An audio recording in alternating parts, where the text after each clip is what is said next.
Barack Obama made history in 2008 when he was elected the country's first African-American president. And right from the start, he promised more to come. Because of what we did on this day, in this election, at this defining moment, change has come to America. But delivering on that promise of change proved to be difficult in 2009. Mr. Obama led an effort to reform health care, struggled to fix a weak economy, and faced an escalating conflict in Afghanistan. By the end of his first year, there was a humanitarian crisis in Haiti and a renewed focus on national security after the failed terrorist attack aboard a U.S. jetliner on Christmas Day. For ultimately, the buck stops with me. As president, I have a solemn responsibility to protect our nation and our people. And when the system fails, it is my responsibility. Mr. Obama entered the presidency amid soaring public approval ratings.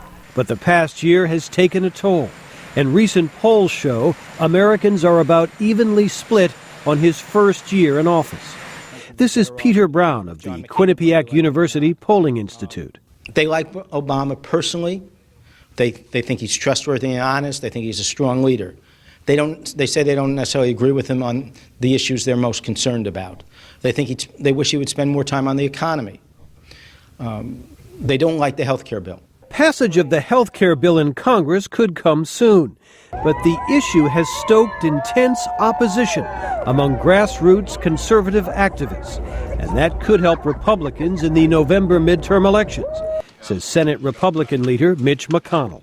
I have great hope that enough Democrats are going to wake up and say we should not thumb our noses at the American people and cram this down their throats no matter what they think. It's an act of incredible arrogance.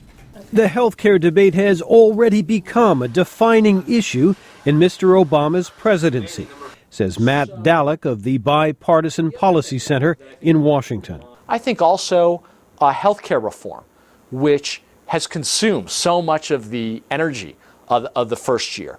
And it's really going to define, I think, how we see the first year. I think, assuming it passes, this is a historic achievement. And it will build, it will be one of the headlines in his legacy, potentially. But some liberals are disappointed with Mr. Obama's compromises on health care and his decision to send 30,000 additional U.S. troops to Afghanistan. Civil rights leader Julian Bond says some Democrats simply expected too much from Barack Obama when he took office. I mean, nobody could really expect that to happen. And nobody could really expect this guy who inherited 2 wars, who inherited a breakdown in the financial system, who inherited all of these problems to solve them like that. So I think it's a bit unrealistic. 1 year after his inauguration, Mr. Obama is now on the political defensive, facing a re-energized Republican Party and increasing doubts from independent voters who supported him in the election. Republicans won governor's races in 2009 in New Jersey and Virginia, and former Republican Party Chairman Ed Gillespie says that should be a warning for the president looking ahead to this year's congressional midterm election. I think most significantly, independent voters moving to vote Republican by 2-to-1 margins. And that is significant, and I think that is probably the most telling harbinger for 2010 midterm elections.